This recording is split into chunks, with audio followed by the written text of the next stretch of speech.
choosing your genre, that's a big topic, and your target market as well. So we kind of sort of talked about this before briefly, but children's books and comic books are a little different. So you want to determine which age group and determine if it's a story or illustration focused. And a big reminder with this is parents buy the books, up until you're about 15, 16 years old. Even then, the parents are still, what book is that? What is it about? So thinking about that, especially if it's for younger kids, like, for example, I'm buying all the books for my son, so it has to appeal to that market. And one of the things you're going to work on as well is storyboarding. So rather than writing a whole outline out, it's a little different. It's more like a film or a TV where you storyboard things. You're going to storyboard it first. And you want to write your story first. Absolutely have the words first. The illustrations are second, because the illustrator works around your story, that, whatever is written. Again, you want to have your vision in your storyboard. For example, let me tell you what I did. And I should have put it in here. I am not the best drawer. I can be, but I'm not. So what I did is I had this idea for a book. It's a children's book for ages 3 to 5. And I drew stick figures for what I wanted. And I was like, it's about a potty training book. And so I was like, here's and I literally wrote a box and I said, shower with ducks. And I drew the sink, like a thing, and I went sink. And then I drew a circle and I wrote toilet.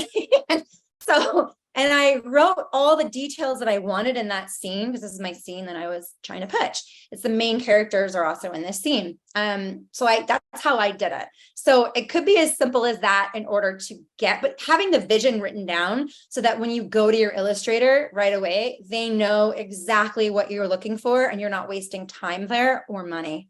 Because some of the people that you're going to find, they only allow a certain amount of revisions. So rather than having a slew of revisions, it's like you literally state what you want and be very clear at first, and then you'll have less revisions and you'll move faster. Again, eventually if you're publishing the book, then you want to have everything. Like if you're self-publishing and doing this on your own, then obviously you're going to dive more into this. But if you're doing hybrid or traditional, just storyboard it, because they're going to bring on people anyway. Or you could have selling points to bring your artist on. But if you're doing the selling point of that, again, you want to make sure that you've got really good drawing that they've focused on, whether it's the cover. I would do the cover and pick a scene. And when I say scene, it's when you open up the book like this, it's both pages. So that's a scene. So for self-help, target market, as well. So who are you appealing to? Who's going to read this book? Is it women? Is it men? Is it both? Did you have is it for escaping a relationship, and so literally dialing into, is it divorce? So if it's that, then look at the age range, and really dive into, and I have a form that I usually send people. It's really dialed in on knowing your target market. It's about 3-4 pages long. And it's all these little questions, which, as a freebie, I'll send it to you guys after. How about that? Because I should have put it in here, and I think that'll be fun for you guys to play with. Cool.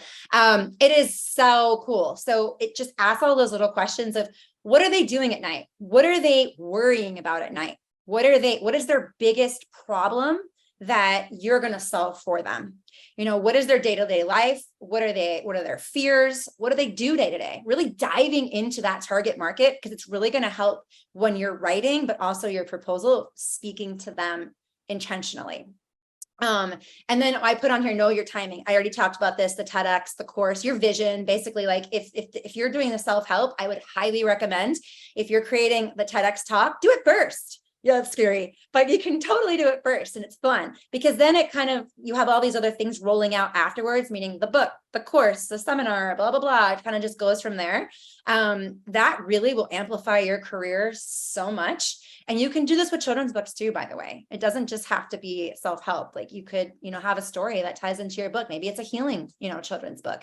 Or maybe it is a potty training book, and you get on stage and you talk about whatever it maybe is inspiring to parents that, but anyway, looking at the bigger vision is my point. Looking at that bigger vision and what is it, and really dialing it down backwards, because working backwards is really what's going to help show you your goals, show you when you're nailing your goals, because we self-doubt.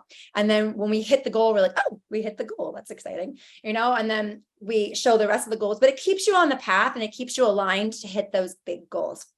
If you're writing a novel, autobiography, or historical piece, same thing, your target market, who are they? Timeline is going to be really, really important as well. So I have like a breakdown on this too. So I have had a couple clients that have written novels.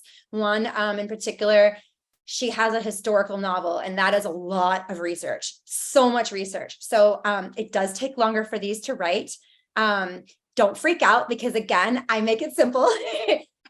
This whole course that I wound up teaching, by the way, it's 8 weeks to your book proposal. And then if we're writing a book, it's actually not that much longer after, if I'm helping write the book, but novels do take longer, especially if it's a historical. So you want to have all your research. You want to create a timeline. What I mean by timeline is character timeline, diving that in. So let's say, there's a love story, and let's look at Bridgerton, for example. If you guys know Bridgerton, I think everyone knows Bridgerton, one of my favorite books and series ever. They were books first, right? So timeline is like, before she wrote all those books, she mapped out a timeline. How, like, literally when the characters are going to meet here, and then this is going to happen here, and they're going to get married here, and then she goes and fills those little pieces in, right? So creating that timeline, it could be an outline as well. That's really going to help you stay on point, and then literally break this huge cleaning up your room thing into those little bitty points, right? Character relation tree, that's really important as well. What I mean is, like, how you go and you what is it, ancestry by DNA, and you see your tree, your family trees. So it's very similar. Creating a character relation tree not only helps you as you're writing, but the editor who's working on your book and anyone else that's going to be working on your book with you, including your publicist, because the Lord, this helps me so much to know, like, the characters, so that when we're pitching it, that we understand. Sometimes in some of the books, they actually have a character tree, especially if it's a family thing or historical, in the front of the book.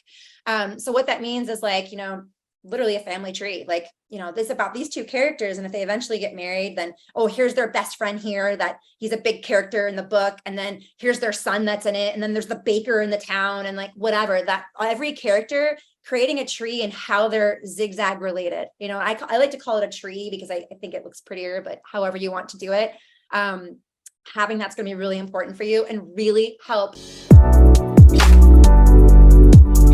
Character archetypes is really what I meant with that point. And character archetypes are, you have the hero, you have the bad guy, you've got the best friend, like, who are those archetypes in the book, and how they're important and how they relate. And then story arc. So again, that's going to be an outline. You would create an outline of your whole book. First, then the outline comes. And the outline, and I would go chapter by chapter. I feel like that's sometimes more helpful. So what you do is create a broad outline. Here's the story idea, but I'm going to create, and these can change. So, like, again, don't be married to them, and don't be worried about, I got to get this right now. No, you don't. It's going to change as you write. So write down an idea of what each chapter it might be. Like, just write the names, or Sandy meets Harry, or Sally meets Harry, right here. They go on their first date here. She has doubts here. That's like, just whatever it is, like, that could be the titles for each chapter. And then what you want to do is write a little synopsis of what it's about. It could be a one sentence to a paragraph, but that way it kind of keeps you in. This is where I think my thought pattern. When you're doing that, creating the storybook and the outline in that kind of scenario, is that for your purposes before you write, or is that something that you're eventually going to be sharing with other people? Just for you. Okay. Now, if you're in a book proposal, I will show you guys in a moment. I'm going to show you a book proposal, what it looks like. It is going to be in the book proposal. So because they want to see that. They want to see your name of the chapters. Again, don't be married to it. Don't worry about it. It's going to change anyway. They don't care. Honestly, they know this is all going to change. So they're okay with, and that even includes hybrid, meaning, like, you get the say and you get to change it. But as you start writing and working, you're going to go back and edit, as you just are. So it's never going to be the same. But yeah, you will show them the idea, because it gets their heads thinking, oh, okay, cool. Honestly, they care more about the marketing stuff, in the platform, which we'll get to. But yeah, you will show it briefly for them, but this is really for you. It's really for you so much. It's a big help. It's like, again, taking that huge room that you have to clean up and breaking it down in those little pieces. It's like, that way the book doesn't seem so overwhelming.